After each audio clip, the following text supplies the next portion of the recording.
Today we are going to be speedrunning the ladder with this Naya artifacts build. Now, typically when you think of artifacts, I'm sure you're not going to immediately think aggro, but that's exactly what today's deck is all about. We're going to be focusing on a 3-card combination between the Teething Wormlet, the Yotian Dissident, and the Dragonspark Reactor. What do all three of these things have in common? Well, when an artifact enters the battlefield, they are all going to be getting 1/1 counters or charge counters that can be used to either smash the opponent's face or to burn them to death. So of course we got this really big treasure package. We got things like Gala Greeters, the Jewel Thief, and the Stimulus package. Stimulus package is interesting with the Gala Greeters because we can sack these treasures to create a 1/1 citizen human, which then is going to trigger the Gala Greeters to create another treasure, which creates this really nice infinite value loop. Now, the idea of this deck is to get everything out of our hand quickly and smash the opponent's face. So typically we're going to be struggling with that card advantage unless, of course, we run things like the Facebreaker where we can sacrifice these treasures to get card advantage later in the game.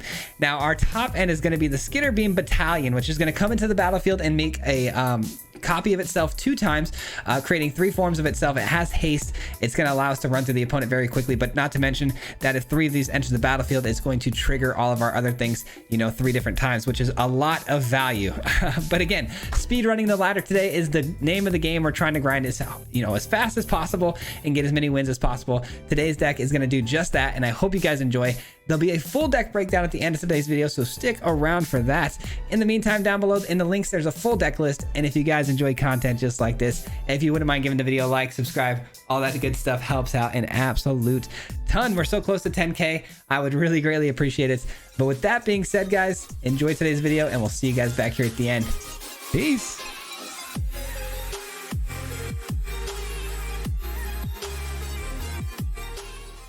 What's going on, everybody? Welcome back to another video. Today we are running a deck that I am calling aggro artifacts, and this is aggro artifacts for the simple reason that we're basically an aggro deck that's trying to smash the opponent's face, but we're trying to scale upwards, grow our creatures over time through this artifacts sort of game plan behind the Dissident and the Wormlet. We're going to be growing our creatures over time and scaling them upwards by dropping artifacts onto the battlefield. Kicking things off though with a Dissident feels pretty good. And the opponent though on some Azorius. Okay, so this is going to be a tempo build for sure. Part of me wants to get the Facebreaker in, but then we're not going to get the Attackster. Let's do a second Dissident here. Followed by a Ronin. Attack with both. Just keep the aggression on right away. Just dealing that 5 damage.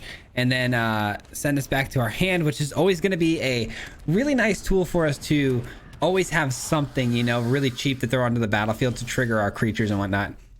Alright, so we get down another land, which is fantastic. Also, a professional Facebreaker is going to open up the door for us to potentially be getting, treasures every single turn.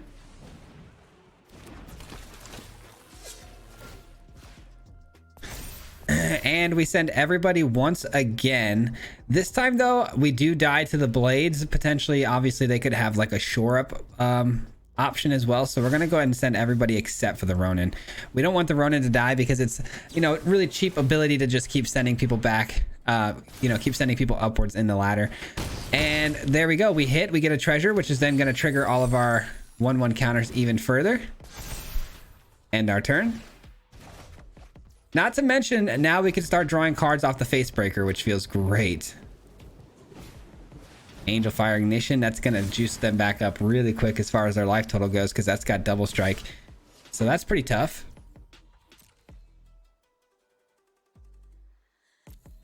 We'll have to eat it. Unfortunately, we're going to have to eat it. My turn. We get a land, which does open up the Great Worm, which is pretty cool, but is that what I want? 1 mana. We're looking at potentially another shore up option or like a Fading Hope type of a deal. I feel like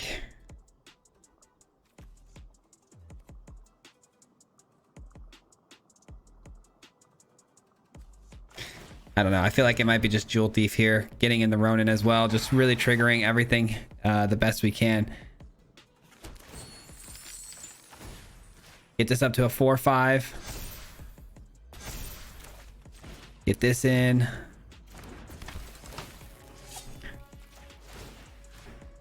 And then I think we just sent everybody through. Oh, wow. Okay, so the opponent didn't want to see anything more, which is kind of interesting because they were in a pretty good spot there, honestly. They weren't being threatened too hard here. The fact that they had an Angel Fire Ignition and a double strike creature really made things difficult for me, so I'm really shocked that they were able to just throw in the towel so quickly.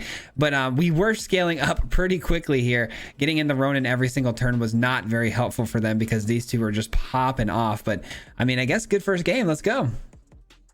Not gonna lie, it's always feeling kind of weird when I'm playing aggro decks, man. It's not really my forte, but it's really the math thing. I hope we don't have to, you know, worry about math too much here today, but it could end up being a factor with my attacks going forward.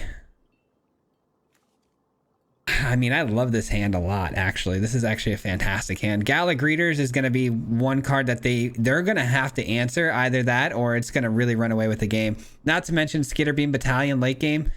That could really ruin them as well. Skitterbeam Battalion, particularly pretty dangerous because it can come in as a 2/2 or a 4/4, and then it copies itself 2 additional times, triggering the Dissident again and again. Just waiting on the opponent. All right, I guess we're back maybe. Let's see. The opponent, you know, took a very, very long time. I think maybe they timed out. We'll see, though, in just a moment. But if not, we'll just be moving on. All right, apparently they're here. Apparently they're here. I don't know what that was all about. I am glad they're here, though, because I have a great hand. Like I said, I would love to play it out, but I also don't want to be sitting here the whole game and waiting 8 minutes per turn. So let's hope that's not going to be the case. All right. Ghoulish Procession. Gonna take a peek at that for a second here. It says whenever one or more non-token non-token creature dies, create a 2/2 zombie creature with Decayed once a turn. Once a turn. Welcoming Vampire. Okay, so it looks like the opponent's officially back in action here, so nothing to worry about now.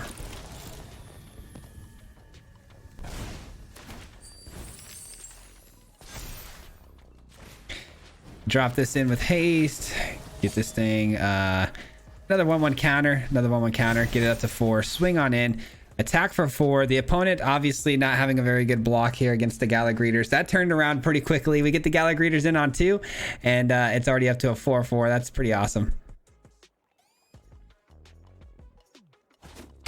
There's the attack. Love it.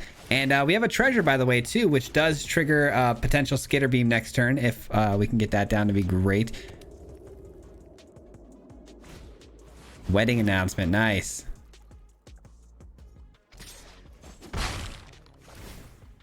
I'm totally fine with all of this right now. This is nothing too scary at the moment. Part of me wants to go Skitterbeam here, but I also maybe just want to take advantage of the fact that I can get another Gala down. Let's do the 1/1 counter first.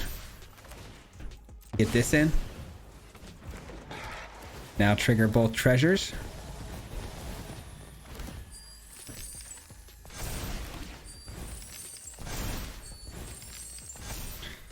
And why not? Let's go ahead and drop in a reinforced Ronin.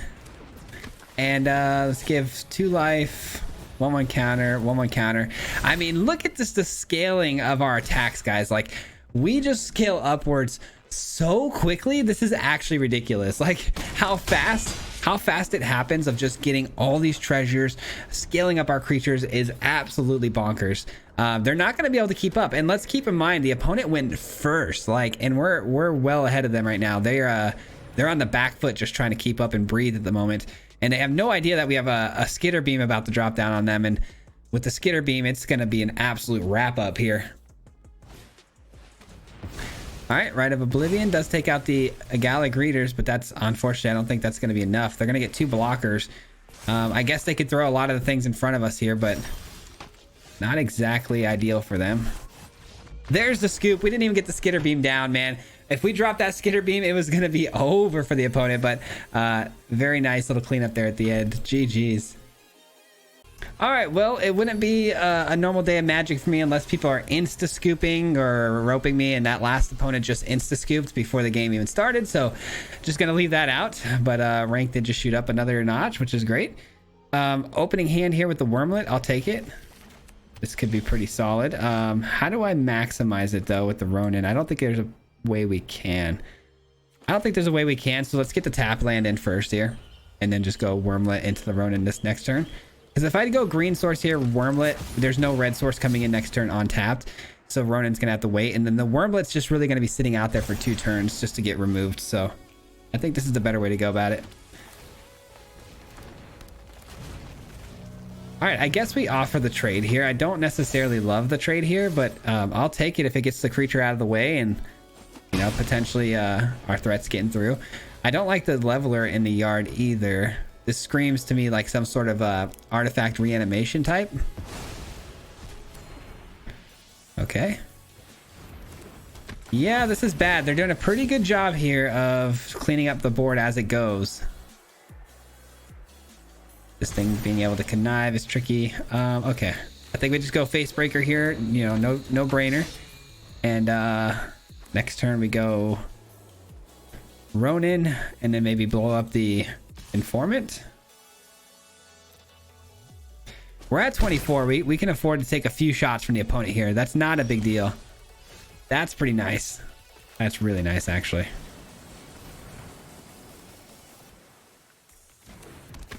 All right, Ronin coming down. They do have some instant speed interaction, though, which means another removal spell, I would imagine.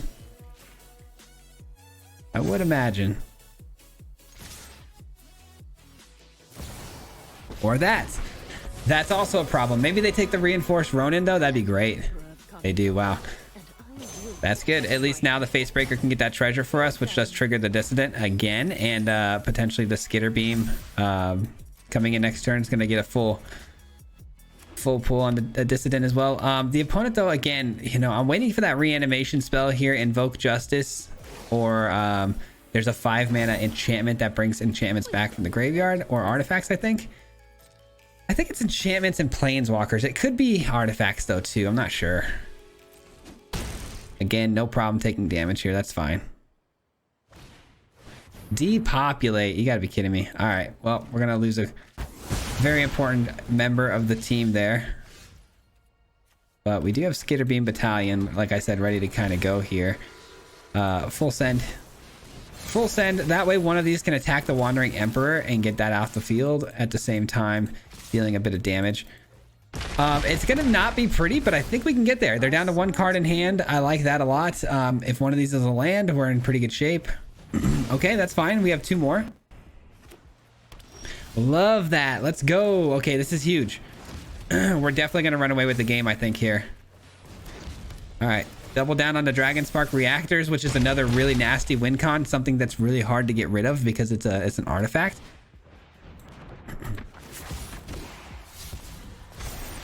Wow, they get a pretty good graveyard hit there. Because I'm sure they want that in the graveyard. That's not a surprise if that's the case. Alright, we're going to definitely hit the Jewel Thief here. Maximize the ability to get the most amount of damage through here. I think it's going to have to be the Dragon Spark Reactor going down. Get in for the 4 damage. Alright, that puts him at 6. And we should be able to close here depending on this next card. Obviously, Leveler, you know, it needs 8 mana, so not able to get in. And we close. We're kind of cruising along here on the ladder. This thing is absolutely smashing people and doing it quickly. You take away that one opponent that was roping us, and we are moving fast, man. I don't think we've had a game under, like, you know, 4 minutes and some change. We're just cruising right now. Wormlet into Gala Greeter seems great. I mean, this hand is just actually really phenomenal. We need a white source, though, because it just got even better with the second Dissident here, but not having a white source is going to be tricky.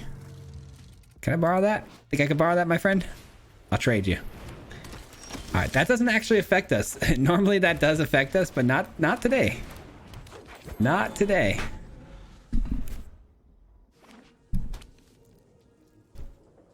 Looks like Selesnya. Is it humans maybe? Or there's no way it's soldiers, right? Soldiers would want blue, if anything.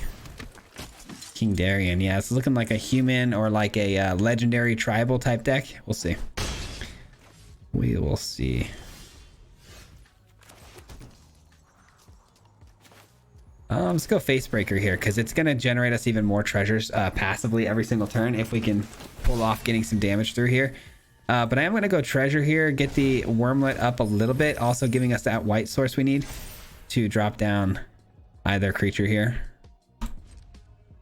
We're going a little bit slow this time around. They're putting some bodies out in front of us that are actually pretty scary. Some first strike damage coming through that we can't really block right now, and King Darien, you know, potentially going to be able to give indestructibility.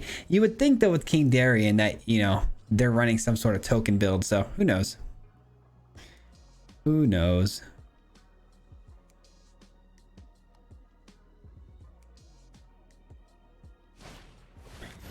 All right, a human soldier, more humans. That's the only theme I can see as of right now is humans, but again, this screams tokens, so it's kind of weird. Leaving King Darien back. I don't really feel like blocking it if I'm being honest, even if they sent it through. So for their sake, they should probably send it through. Yeah, they see it, they understand, they understood the assignment.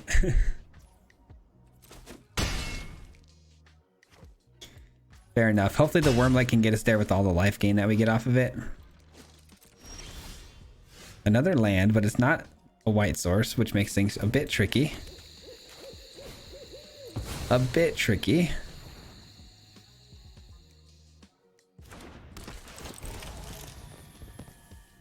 Let's get that treasure in.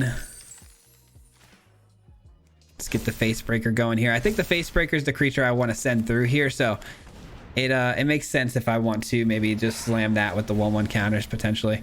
You know what? Gaining life might, well, no, let's give 1/1 counters. Let's make my things as big as possible so I can block the best of my abilities. Okay, Wormlet now at a 4/4, which still can't block very well against the opponent's Dahlia, but I can make it into a 5/5 potentially if I bring this in. Do we want to risk losing the treasure over that though? That doesn't sound like a great idea. Oh, we're gonna get a treasure actually attacking with the Facebreaker, so we'll be all right. Attack in here. Get that treasure. Get your money, baby. Let's go. And then give this another 1/1. And now we got Death Touch as well, so got some great blocks here. Great blocks. Let's end the turn. I know I have 2 mana. I could play another Dissident here, and I'm not afraid of sweepers. But I'd like to maximize the treasure as much as possible, maybe withdrawing them, using them to draw cards with the Facebreaker. So let's just wait and see. Do a little bit of a wait and see action here. I think we're going to win this. I mean, we're definitely outscaling the opponent, unless they somehow show us some removal via, you know, exiling effects or fateful absences. We should be fine. I just don't think they can keep up with the scaling that we're at. Like we're going way too big, way too fast.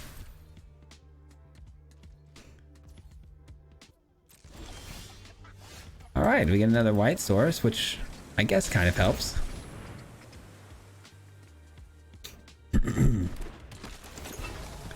All right, treasure token. And I guess we got to keep this above the Thalia. So let's make it into a 7/7 because it keeps growing every turn.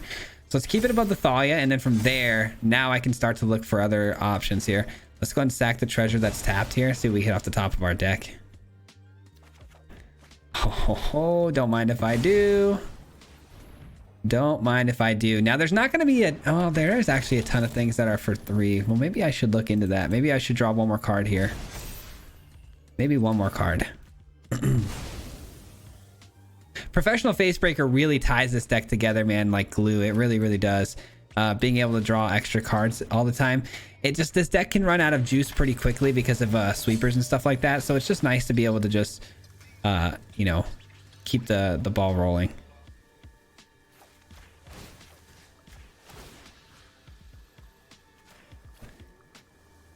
Let's just go a little bit heavy on these 3 here. I don't think we need to worry about too many other things. I guess giving the Jewel Thief some 1/1 counters could be good because of its ability to have vigilance.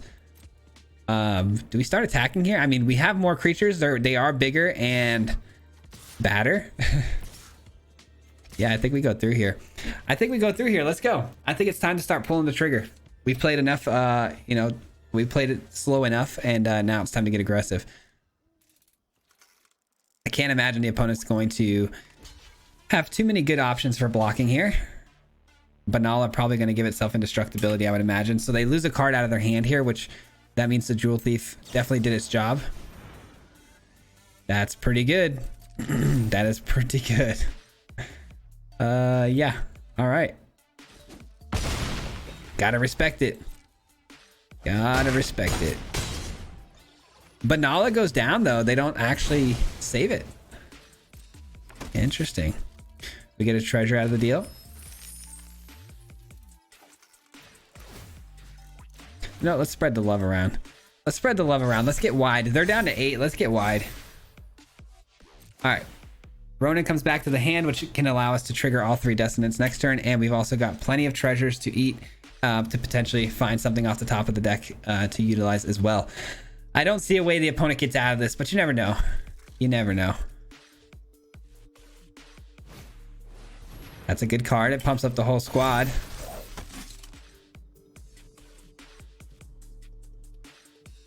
It's not bad.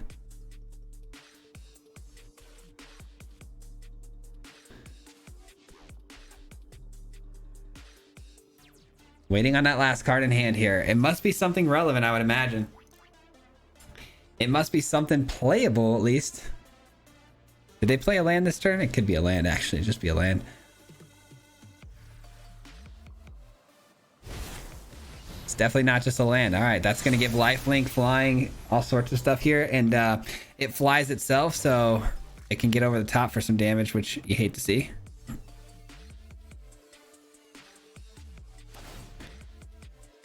All right, they're going to give this thing lifelink, I would imagine. Dang, giving things lifelink is going to be a nightmare. All right, things just kind of turned on a dime here because of the ability to give lifelink. They don't attack, though. Wow. That seems like a bit of a mistake to me, if I'm being honest. In almost no world would I not play this. I have to. 4 Dissonance? Like, there's no way they come back from this. I can't believe they found that, though. That's wild. And there's the scoop. GG's, my friend. GG's. Yeah, a 4th Dissonant. I don't think that's possible to come back. I mean, the whole board is just going to start going crazy, especially knowing I have a Ronin in hand here and the ability to get treasures here. And that's just, yeah, that's GG. All right, we'll take a little platinum tier 1. Let's go. That was quick. The opponent there, though, I'm a little disappointed that they didn't attack into us at the end there. I think they you know, could have gave the Thalia the lifelink, and they also could have forced me to make a tough block, but chose just not to attack, to play more defensively, which is, you know, it's respectable, but I think them attacking into us would have disrupted our play pattern much, much more. All right, the opponent goes first, but I've got a good hand with the Ronin and the Wormlet, so I guess we keep this one. I don't love it, but should be good enough. All right, the opponent showing us Naya sleeves and red and white, so I would imagine it's going to be a Naya deck. Or not. Okay. All right, definitely getting the reactors into here. The reactors could be good removal later down the road.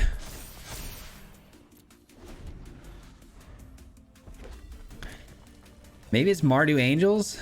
Been seeing a lot of that going around. Another red source off the top for us would be pretty money.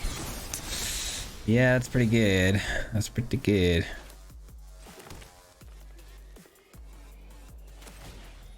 All right, another reactor coming down I think is fine. Gets the Wormlet up a little bit. Gets us a little bit of life gain. And no attacks. Such a bummer, though. This card's been pretty tough. I didn't realize it was an Angel, though. That's pretty cool. That helps a lot with the Angel decks, I'm sure. And there's a go for the throw. Yikes. Okay. Not great. It is definitely a Mardu build, though. So we got to be on the lookout for the Angel up top on the end of the game, where they're going to be pumping mana into it to kick it for the extra damage. Something to consider. All right, we need land. Red source, please. Red source. An untapped red source would be nice. I guess that's okay. I guess that's okay. All right, Wormlet back down. We go ahead and drop down another Ronin. Gets us a bit closer. No attacks.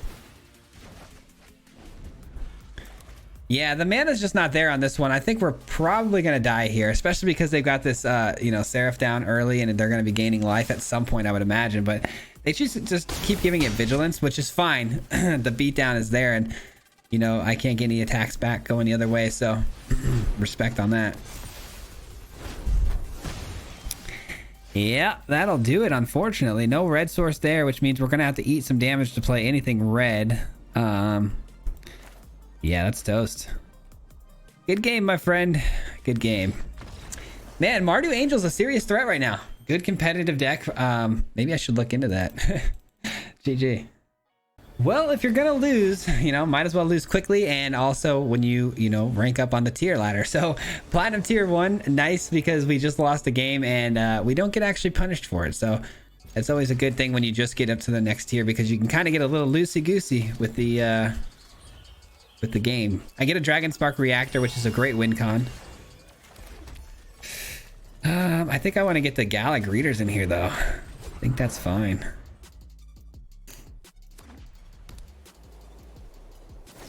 No! Oh, you're killing me, man. You're killing me. Okay. Well, it's going to be on you, Reactor. Gonna be on you.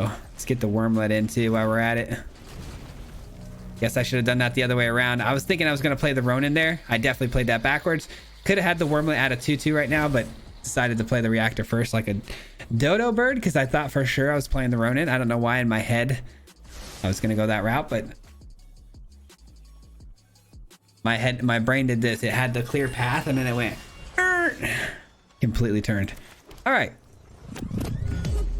Well, this turn's going to make things a little simple. Jewel Thief into the Ronin seems like the no-brainer plan here.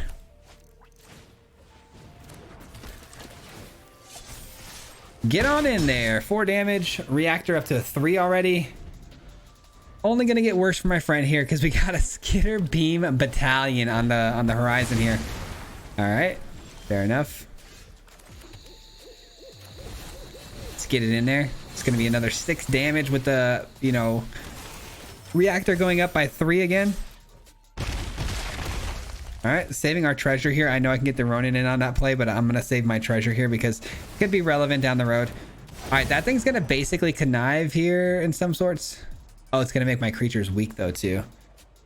Okay. Double the Ronin, double the fun. 6, 7, 8, 9, 10. I mean, I have lethal, right? This is lethal, right? I need 4 mana to trigger the Ronins. I'm sorry, the Dragonfire. So, like so. And we'll be seeing you, my friend. We'll be seeing you. That is how it's done, ladies and gentlemen. It is that easy, that fast. Every time, just nice and easy. Just get the creatures down, pump them up, turn them sideways. On our way to Diamond, man. Holy. Well, if we keep moving at a 2-minute games, you know, 2-minute game intervals here, we might be able to hit Diamond today. I doubt it. We're running out of time here on the ladder, but in this video, but I didn't expect to be moving this quickly, man. This has been very, very nice. Opening hand here, huh? It's not bad. It's not bad. It doesn't exactly scream the best of synergies here, but I mean, we have a lot of really good tools, which I like. The Engineers being a pretty good tool. Yeah, this will have to work. This will have to work. Going second to never feels great, and having tap lands. I mean, a lot of this screams bad things, but I think we should be fine. We'll be fine. Relax. Relax. We're good here. All right, so mono white so far. Spirited Companion, not telling us a whole lot. Kind of want to go Reactor here. You saw how good the Reactors could be.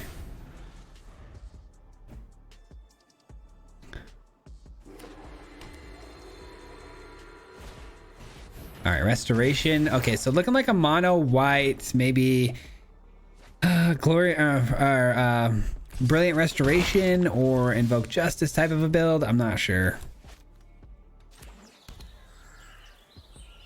Not sure.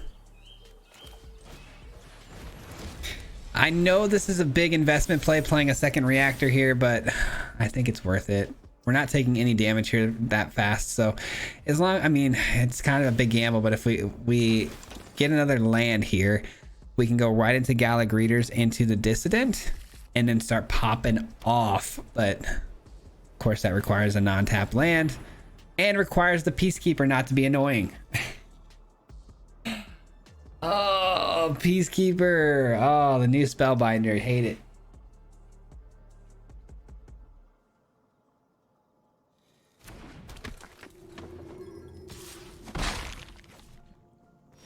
What'd they pick? Of course they did. You savage. All right. Sure. You want to dance? Let's dance. You want to go? Let's go. No attacks. We're about to blow up that Peacekeeper. We're gonna blow it to Kingdom Come with this, you know, this Dragon Spark reactor. Of course, assuming we hit a land. Assuming that we find a land off the top. That's Wandering Emperor. Not falling for it. Not getting me. Not get me with that. No siree. All right. This opponent is officially annoying. I'll be your shield. Okay. There's a land. Love that. Love that for the program. All right, let's go with what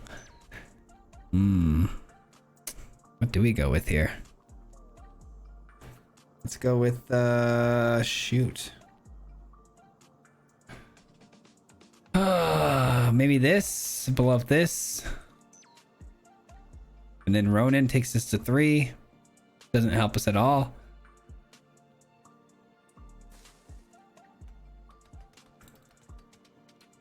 I think I have to do this, man. I think I have to. I hate it. I hate it, but I have to. What a bummer. All right, we're going to give them a little bit more creatures on the field. I'm sorry, Elspeth is just going to keep growing. Not looking good for your boy here, guys. Not looking good for your boy. Yeah, we've seen better. We've seen better days. Well, if it's a fight you want. All right, who's getting lifelink? Architect. Be brave. Okay, the creature that can't attack yet. Love it. Okay. Can we do this, guys? Can we pull this off? Probably not. Probably not.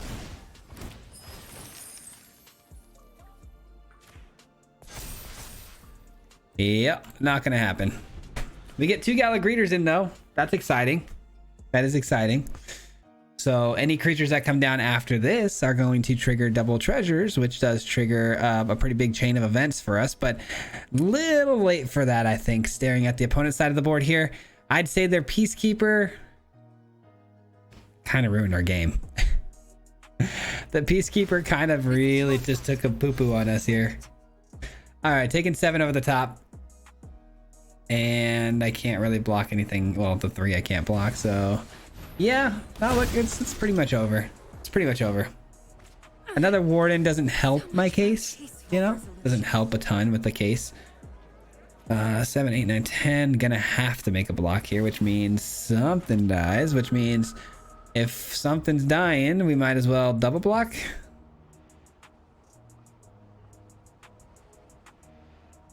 Yeah, but then they're just gonna choose a Dissident. It doesn't matter. It does not matter, guys. Okay. I guess I'll It doesn't even matter. All right. Yep, I figured that's how it was gonna go down. Discarding the hand size. They have more mana than us, more creatures than us, more cards in hand than us. Yeah. Yep.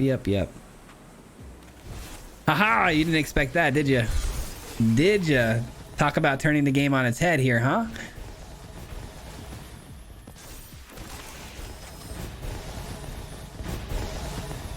That's a lot of triggers. Normally this would be pretty cool, but in this case, not really. Not really that cool.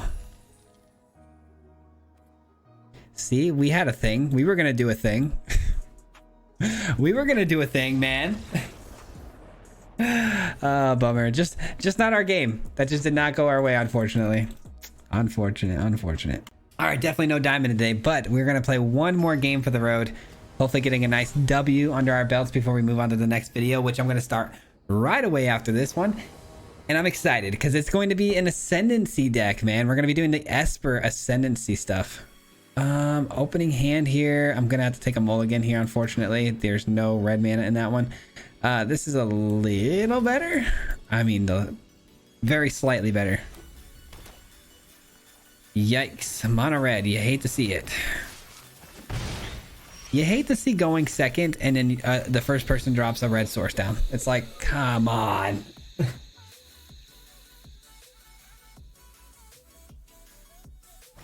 All right, we got to end strong here though. Come on.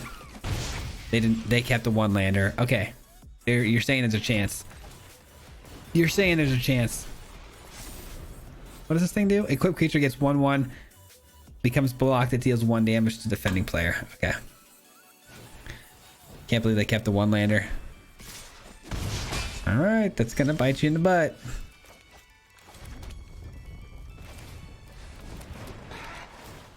Let's get that treasure. Get the 3/3 body. Yeah, there's nothing they're gonna be able to do at this point. Doesn't matter. They kept one land in hand. They went a little too slow. Now our board state is gonna, continue to get much taller. Not to mention, once we get the battalion down, gonna get much much wider as well. Definitely gonna be a play with fire here, I would imagine. Or that. Okay, I'll make the trade. That's fine. As long as that dies, I'm happy.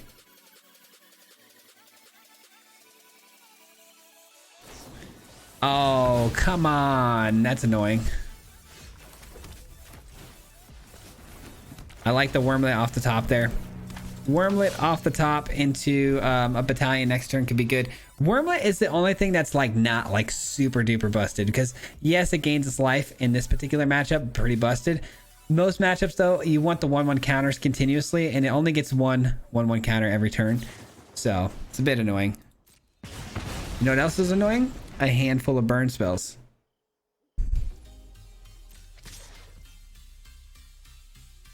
All right, not falling for it this time, my guy. Oh, we learned our lesson. They're probably gonna have a third one of these, grow your creature to the moon and back cards. All right, let's work our way up to a 9 mana battalion. I think it's very doable. We attack in here, creating ourselves 2 treasures. End the turn, and that puts us at what, 8 mana? So we can get a 9 mana battalion out next turn if we hit a land off the top. If we don't, we play whatever card that's going to be, and then we look to just get more treasures off the Facebreaker. There's another land drop. You hate to see that. Okay, an anger.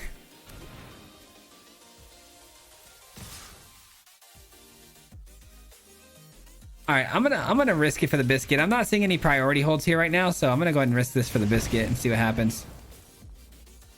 Wow, they have it. Of course they have it. At least I get a good trade, I guess. Nice. Say hello to my big friend. Skitterbeam Battalion, my friend. Oh, Battalion. How did that one feel? You didn't expect me to deal that much damage in one turn, did you? That was a lot. That was a lot of damage. That's a card that can turn a game on its head, can't it? Oh, man. Yeah, I better start getting some blockers down, huh? These have trample, though, so might see their head explode here when they just realize that it has trample. Not enough. You got a pump spell? Better have a couple. 7, 6, 5. Not enough, my friend. GG. Oh, okay. That's not enough either. There it is. Let's go. That's how you end a game strong, man. Ending a video strong. This was an absolute banger, man. When it comes to the power level and how quickly we've been moving through the ladder, I think you guys are gonna have a lot of fun with this one. But let's talk about it and break it down in full right now. That will conclude today's gameplay portion of the video. We are going to break the deck down and talk about it a little bit further. But before I do that, I want to give you guys a huge shout out if you made it this far into the video. It helps a ton with the YouTube algorithm when it pumps my videos out to more people when you stick around this long. So thank you for hanging out. I appreciate that. It helps so much more than you might think. But with that being said, let's take a look at today's build, man. This one was a fun one. I don't typically ever like playing aggro. I really don't. But if I find an interesting way to play aggro, I definitely will take a look at it. And Teething Wormlet was that one card that kind of stuck out to me. We've played it before in the past with the Dragon Spark Reactor in a, what was it? What color scheme did we have that in? I think it was a teamer deck. We played a teamer deck. It was more of a mid-range type of a deck though. And today I thought, let's try to run this thing in aggro because we see this other card that goes really well with it, this Yotian Dissident, right? We've seen other people play this card together with the Wormlet. I think MTG Malone had a deck on the Yotian Dissident with the Wormlet. I believe it was a Selesnya build. So I added red into the deck. And the reason I added red into this build is because of the treasure mechanic, right? The treasure mechanic works extremely well with the Dissident and the Wormlet because they grow every time an artifact enters the battlefield, right? So I leaned into like treasures, and then I was also thinking about, well, maybe we can add in, a blood token sort of scenario as well. But I really like the treasure idea, and I think that's all we really needed for this to work, and it made it a little less of a mess when you talk about, the grand scheme of things. It kind of made things a little bit smoother because we can utilize those treasures for a lot of things, like the face breaker. This was a late addition because we had a deck that was really just as good as this, this one here. But the problem with it is that we kept getting swept. And then if we got swept, we were pretty much done because we unload our hand really, really fast. And then we attack in and do our thing, and we get them down low, and the opponent sweeps the board, and then we couldn't do anything. But if we have a face breaker in hand, we can play this down and start getting card advantage to refuel our hand. And then as we collect cards over time, if the opponent sweeps the board, we should be able to, in theory, reload again pretty easily. So the face breaker was a nice addition, and it played really well with the treasures, which is why we stuck to the heavy treasure game plan. So of course we had Gala Greeters, spits out treasures. The Jewel Thief spits out treasures. The Ronin was a cool addition too, because again, trying to be aggressive here, and this was a really nice way to get reoccurring value. Again, tries to avoid the sweepers, right? So we get swept up here, right, by the opponent, and then the Ronin can keep coming down because it comes right back to our hand as the things get removed off the battlefield. We can keep replaying the Ronin, which triggers everything else, and it's really, really nice because it comes back to the hand to not be removed. We also have the Engineers. Engineers was an interesting one because it does a lot of things, right? So the Engineers fits our color scheme really well. This one actually creates a Power Stone. A Power Stone is not really helpful to us except for the Skitter Beam Battalion, but it is nice because it is an artifact. When it enters the battlefield, obviously triggers everything else, but a lot of times we want to be putting a 1/1 counter on itself and just attacking him for 3/3 haste. Or we can be dealing 1 damage if there's something on the battlefield that's a little pesky that you can't get through, that has a high power, low toughness sort of situation. I think we already talked about the stimulus package, but basically with the stimulus package, these 2 treasures come in, which is fantastic. But then on top of that, we sacrifice treasures to create these 1/1 citizen tokens, which is nice because we can go really, really wide if we have a Gala Greeters on the field, because we sack it, create the 1/1, the 1/1 creates another treasure, so on and so forth. And then we have 3 Skitter Beam Battalions. We saw how good this card can be. It ends the game in an absolute flash, being able to get this thing down and make 3 copies of itself. It has haste, which is great, but it also pumps the whole squad. And then lastly, we splashed in 1 Great Worm. Now, I had a couple of these in here, but it didn't make much sense to have more than 1 because of the fact that it costs 6 mana to play. If we're an aggro deck and we're making it to the the 6th turn, we should be looking to close the game out, not playing out another big creature that slowly gets us value over time. But it is nice to have 1 in case the game does go a little long. You have a really nice top end to kind of close out the game with. Not to mention it creates these Power Stones every time you and your opponent are playing lands. Super super helpful to our game plan. But I thought it was a really well-rounded deck. It also is nice to have the reactor too to win the game over the top, but also, you know, remove things out of the way so we can get the attacks through. But yeah, super fun game. And I hope you guys enjoyed today's video, man. I was talking so fast there, I'm not even gonna lie, I ran out of breath. But I hope you guys enjoyed. And that is gonna conclude today's video. What's today, Tuesday? Yeah, this comes out on Tuesday. Okay, so this will be Tuesday. So tomorrow, be on the lookout for the live stream tomorrow. We are going to be playing probably the viewer battles, which means we are going to be playing against you guys. If you guys want to play, just, you know, you can join the Discord, which is in the links below, you know. And on the day of the, you know, the stream, we can go ahead and try to get everyone's names listed for who wants to play against me when the stream goes live. It's a fun time though. We put some you know, memberships on the line and stuff like that. But anyways, speaking of memberships, before we get out of here, huge shout out to the Marty Mob. If you guys don't know, the Marty Mob is the membership program here on the channel. So I got to give these guys some love and let them know I appreciate everything they do for me, because the Marty Mob is the membership program on the channel. And I got to make sure they know that I appreciate them a ton. And it, you know, it just means a lot to me that they're willing to help support the channel in the way that they do financially. So thank you for everything. I do appreciate it a lot. And with that all being said, guys, we're going to go ahead and jump into the next video. We'll see you guys next time. Until then, peace out. Hit him 3 times like a hat trick. The name is Swayze, no Patrick. If you play him, then it's tragic. Hit him with the mythic, yeah, that's magic. MTG, that's what you'll see if you like and subscribe. With the upload, man, man, all of the time. Coming with the best decks, this is the meta. This ain't cheap.